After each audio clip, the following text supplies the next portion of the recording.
역사학자 중에 찰스 A. 베어드라고 하는 역사학자가 있습니다. 이분은 평생 역사학을 공부하신 분입니다. 그분의 명성을 듣고 한 기자가 찾아와서 물었습니다. 박사님, 연구를 해보니까 오랫동안 역사를 연구하셨는데 그 역사의 큰 흐름을 이끌어가는 법칙이 있습니까? 그랬더니 이 베어드 박사님이 이렇게 대답했습니다.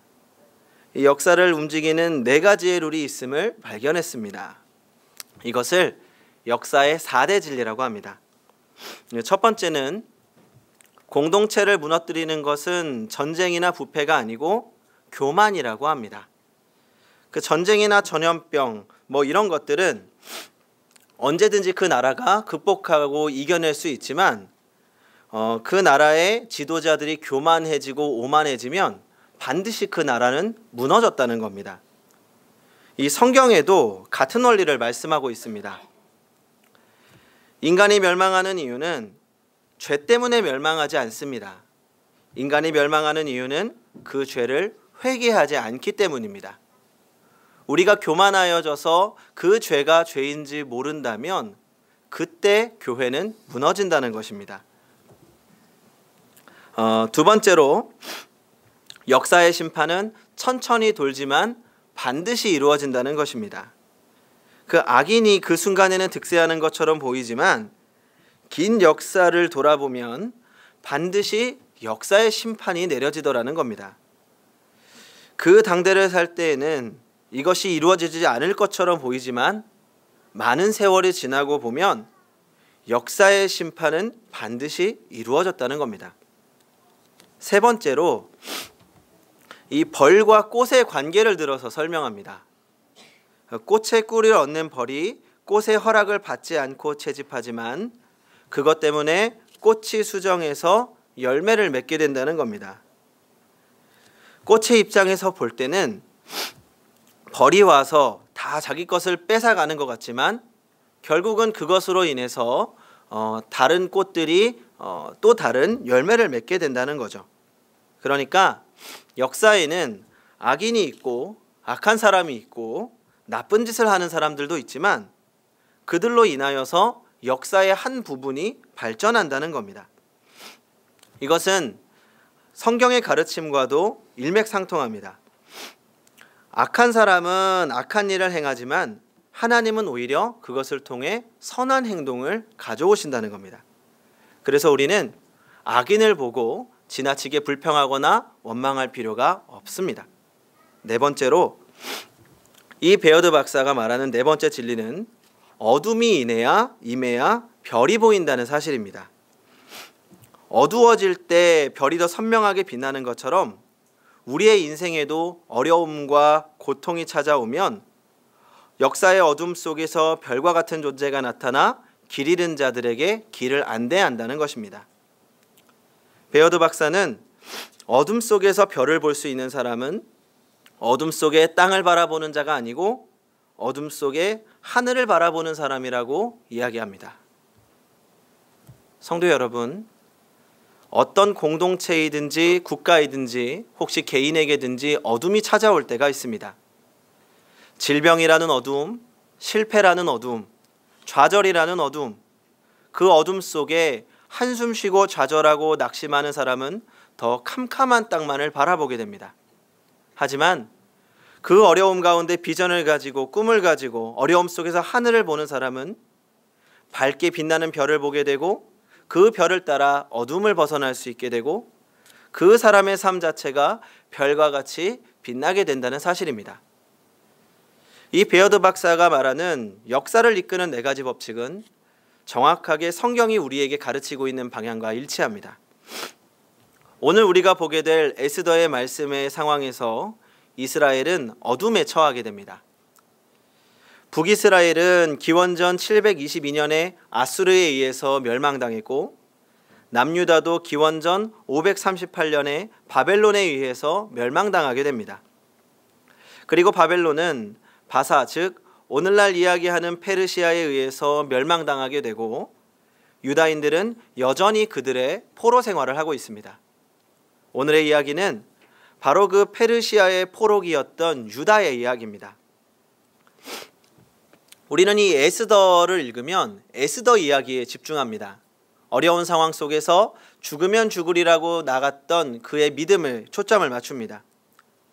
하지만 우리가 이야기를 들었을 때 너무나도 상식적이었던 이야기, 흔하게 들어왔던 이야기가 사실은 이해할 수 없는 이야기로 가득하다는 것입니다. 오늘은 이제 그 알 수 없는 이야기를 들어보려고 합니다. 그 바벨론이 바사, 즉 페르시아에게 멸망하고 이제 근동 지방은 이제 페르시아 제국의 차지가 됩니다.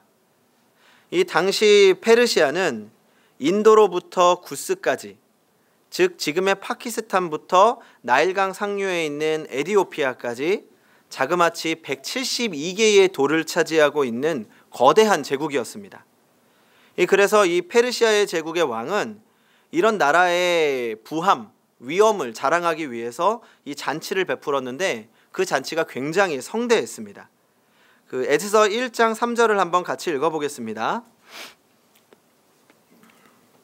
에스더 1장 3절 성경을 찾아보시기 바랍니다. 시작. 왕이 있은 지 제3년에 그의 모든 지방관과 신하들을 위하여 잔치를 베푸니 바사와 메대의 장수와 각 지방의 귀족과 지방관들이 다 왕 앞에 있는지라. 각 귀족과 방백들 모두 불렀다고 했는데 이 잔치가 얼마나 화려했는지 자그마치 180일 동안 했다고 합니다. 그러니까 1년에 뭐 절반 가까이 축제만 한 거죠. 그리고 이 잔치가 끝나자마자 수도인 수산의 백성들을 위한 잔치가 왕궁의 후원들에서 또 일주일 동안 벌어졌고, 또 왕후도 부녀들을 위한 잔치를 따로 베풀었습니다. 굉장히 강력했던 왕국입니다. 그런데 이 잔치의 마지막 날, 일곱째 날에 뜻밖의 일이 벌어집니다. 이 포도주를 마시고 왕이 기분이 좋아져서 이 왕후 와스디의 아름다움을 이 백성과 귀족들에게 자랑하고 싶어졌습니다. 그래서 이제 내시들을 시켜서 왕후를 불러온 거죠. 그런데 왕후가 이 왕의 명령을 따르지 않습니다. 이 왕후가 자신의 명령을 따르지 않으니까 당연히 왕이 화가 나죠. 그리고 며칠 있다가 이 일로 인해서 왕후 와스디를 폐위시켜 버립니다. 우리는 오늘 와스디를 통해서 첫 번째 교훈을 얻을 수 있습니다. 와스디 왕후가 왕의 명령을 따르지 않았던 이유가 무엇이었을까요? 그것은 교만입니다. 와스디는 아주 아름다웠을 것으로 예상됩니다. 왕이 자랑하고 싶었을 정도였으니까요. 아마 그래서 왕이 평소에도 무척 잘해줬겠죠? 그러니까 와스디도 자신이 얼마나 아름다운지 알고 있었고 왕이 자신을 무척 아낀다는 것도 알고 있었습니다. 또 자기의 집안을 고려하면 왕이 자신에게 함부로 할 수 없을 거라고도 생각했을 겁니다. 이 교만은 착각에서 시작합니다. 내가 받는 사랑이 내가 잘나서 이루어진 것이라고 생각하면 교만이 됩니다. 우리는 착각하면 안 됩니다. 우리는 하나님께서 우리에게 값없이 주신 사랑의 이야기를 너무 많이 들었습니다.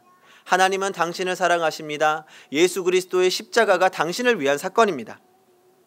우리가 그 이야기를 너무나도 많이 듣다 보니까 사랑받는 것에 익숙해지고 감격이 없어집니다. 내가 어떤 죄를 지어도 하나님의 말씀 잠깐 듣지 않아도 하나님은 늘 나를 용서해 주실 거야 생각하기 시작합니다.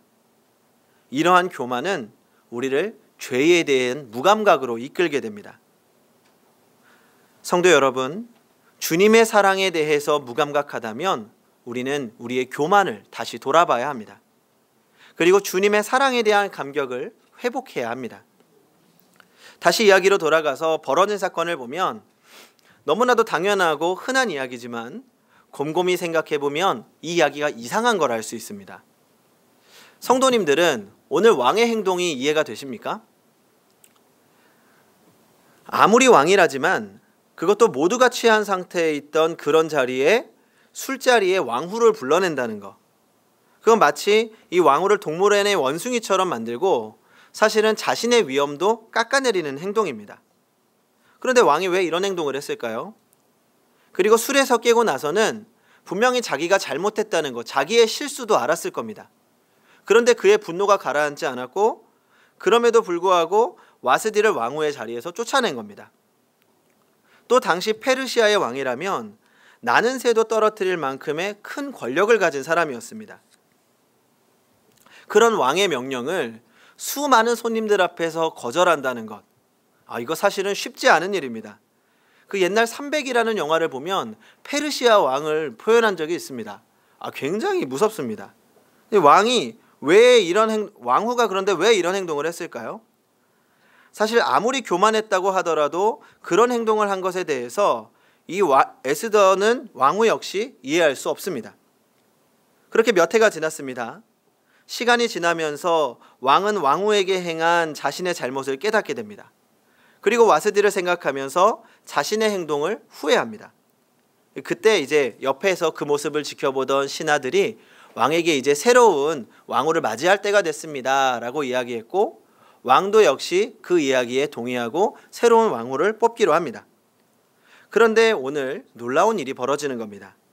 에스더 2장 16절을 같이 읽어보겠습니다. 시작.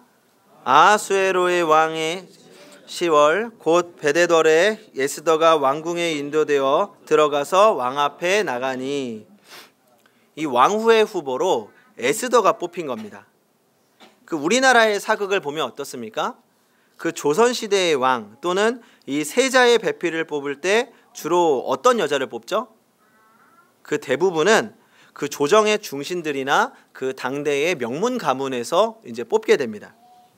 이 마찬가지로 페르시아도 새 왕후를 간택할 때는 페르시아의 7대 가문에서 뽑아야 된다는 관습이 있었습니다. 그런데 이번에는 정말 이례적으로 이런 관습이 완전히 무시된 겁니다. 그 왕의 명령으로 이제 전국 각지에 있는 아리따운 처녀들을 뽑게 된 거죠. 그런데 놀라운 일은 여기서 그치지 않습니다. 이 에스더는 당시 궁녀를 주관하는 헤게의 수카에 속하게 됩니다. 그리고 어떤 이유에서였는지 이 헤게에게 좋게 보여서 그로부터 많은 은혜를 받게 되었습니다. 궁녀를 주관하는 자에게 좋게 보였다는 것, 이것이 무엇을 뜻합니까?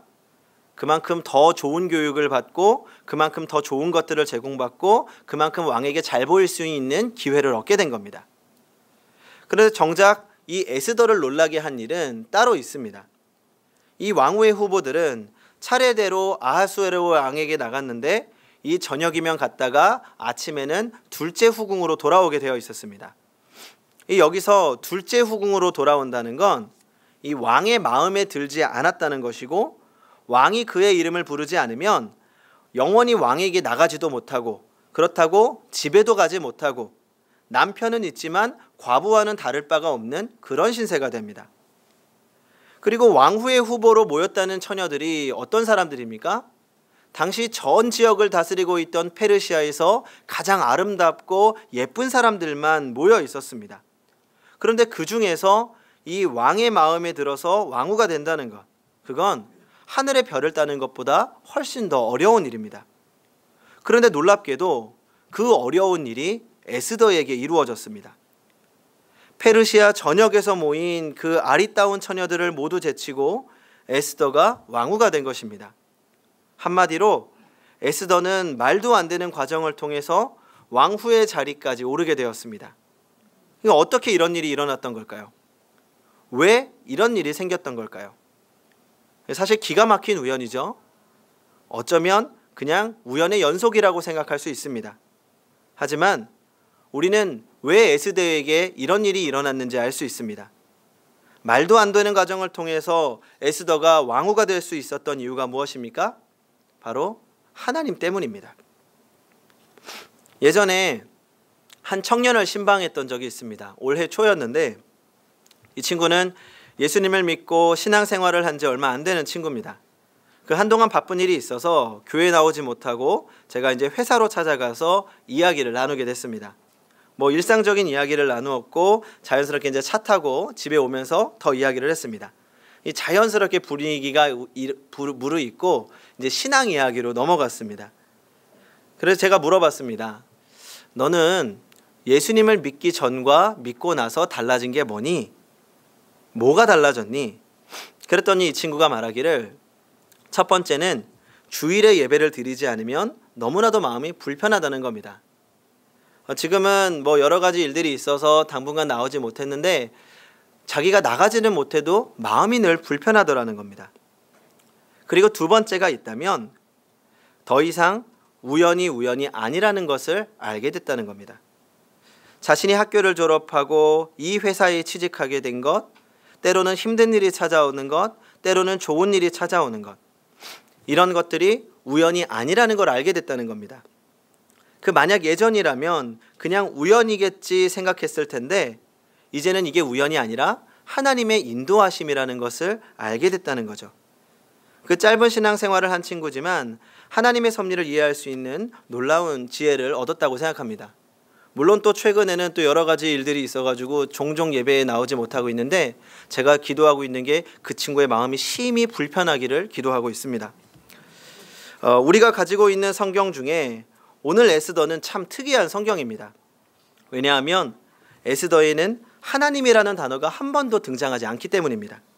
그래서 과거에는 이 에스더를 성경에 넣을 것인가 말 것인가를 가지고 심각하게 고민했던 적도 있습니다. 하지만 에스더를 잘 읽어보면 그 이름이 등장하지 않지만 하나님께서 역사하신 것을 볼 수 있습니다. 마치 우리의 인생 같습니다. 하나님께서 우리의 눈에 보이지 않습니다. 하지만 그렇다고 하나님이 우리와 멀리 계신 것은 아닙니다. 우리의 눈에 보이지 않아도 우리의 인생에 조용히 그리고 섬세하게 하나님의 계획에 따라 선한 길로 우리를 인도하십니다. 그 순간에는 우리가 알기 어렵지만 조금만 지나고 나면 이 모든 것이 하나님의 섭리였다는 것을 깨닫습니다. 하나님의 섭리를 깨닫는 것, 그것이 하나님이 그리스도인들에게 주신 축복입니다. 방금 이야기했던 에스더의 이야기도 마찬가지입니다. 왕이 와스디를 부르고 와스디는 그것을 거절하고 또 에스더가 왕후가 될 어떤 가능성도 없었는데 왕후가 된 것. 에스더도 그 이유를 알 수 없었지만 그 후에야 자신이 왜 왕후가 되었는지를 알게 되었습니다. 바로 자신의 민족 유다가 위기에 빠졌을 때 에스더를 통하여서 유다를 구원하려고 했던 하나님의 예비하심이었습니다.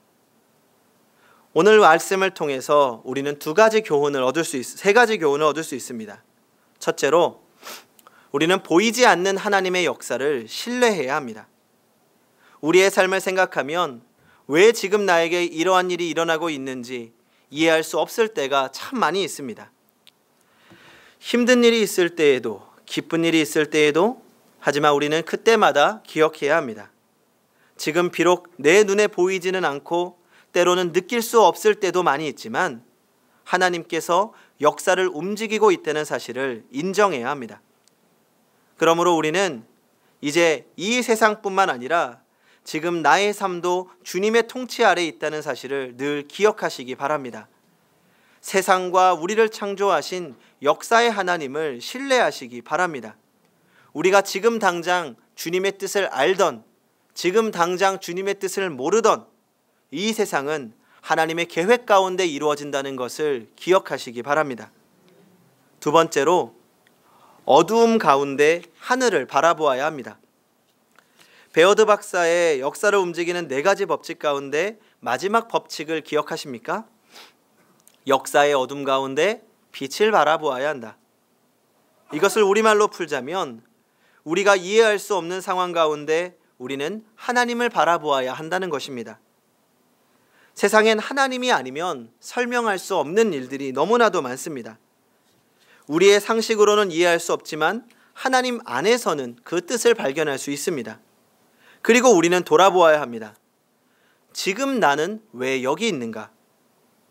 이 모든 것이 우연이 아니라면 하나님께서는 왜 지금 나를 이곳에 보내셨는가? 그리고 마지막 3번째로, 우리가 발견한 하나님의 그 뜻에 순종해야 합니다. 에스더는 자신이 왜 왕후가 되었는지 나중에야, 위험이 닥친 후에야 부르심을 깨닫게 됩니다. 하지만 우리가 하나님의 목적을 알게 되었다고 그 뜻에 순종하는 것이 쉬운 것은 아닙니다. 그래서 우리는 종종 하나님께 기적을 요구하면서 질문합니다. 하나님, 하나님의 뜻만 분명히 안다면 목숨이라도 걸 수 있을 텐데, 하나님, 하나님의 뜻을 꼭 보여주세요. 그런데 정말 우리가 하나님의 뜻을 안다면 순종할까요? 지금 당장 성도님들에게 하나님이 명령하신다면 순종하시겠습니까? 예전에 섬기던 교회에서 한 집사님이 저에게 이런 질문을 하셨습니다. 전도사님, 저는 하나님께서 왜 큰 기적을 보여주지 않으시는지 모르겠습니다. 만약 기적이라도 보여주셔서 하나님께서 분명히 말씀해 주신다면 사람들이 하나님을 믿을 텐데 말입니다. 만약 저에게도 기적과 같이 분명한 말씀이 있으면 목숨을 걸고 순종할 텐데 하나님이 저에게 그렇게 분명한 걸 보여주지 않으세요. 어떻게 동의하십니까? 그래서 제가 집사님께 이렇게 말씀드렸습니다. 집사님, 이스라엘 백성들 보세요. 그들은 수많은 기적을 경험하고 애굽에서 이끌어낸 하나님을 밥 한 끼 안 준다고 배신한 사람들입니다. 우리가 순종하기 위해 필요한 것은 기적이 아니라 이 세상을 통치하시는 하나님을 믿는 믿음입니다. 성도 여러분, 믿음으로 하나님의 역사에 동참하시기 바랍니다. 에스더가 보이지 않으시는 하나님의 역사 가운데 유다인을 구원하시기 위해 계획에 동참했던 것처럼 우리 가정을 위해서, 우리 교회를 위해서, 그리고 우리 지역을 위해서 일하시는 보이지 않는 하나님을 신뢰하시기 바랍니다. 그는 보이지 않아도 지금 이 순간에 우리와 함께 하십니다. 그리고 지금 오늘도 우리에게 말씀하십니다. 그 말씀에 귀를 기울이고 그 말씀에 따라 순종하며 살아가는 성도님들이 되시기 바랍니다. 기도하겠습니다. 지금도 살아계시며 온 세상을 움직이시고 우리 한 사람 한 사람의 인생에 개입하셔서 역사하시는 하나님, 하나님의 섭리와 통치하심을 신뢰하며 주님께 나아갑니다. 우리 인생에 우리가 이해할 수 없는 수많은 일들이 있지만 이 모든 일들이 하나님께서 선한 길로 인도하시는 과정이라는 것을 깨닫게 하여 주시옵소서. 그리하여 늘 신뢰하며 또 하나님의 뜻에 순종하는 삶을 살게 하여 주시옵소서. 예수님의 이름으로 기도합니다. 아멘.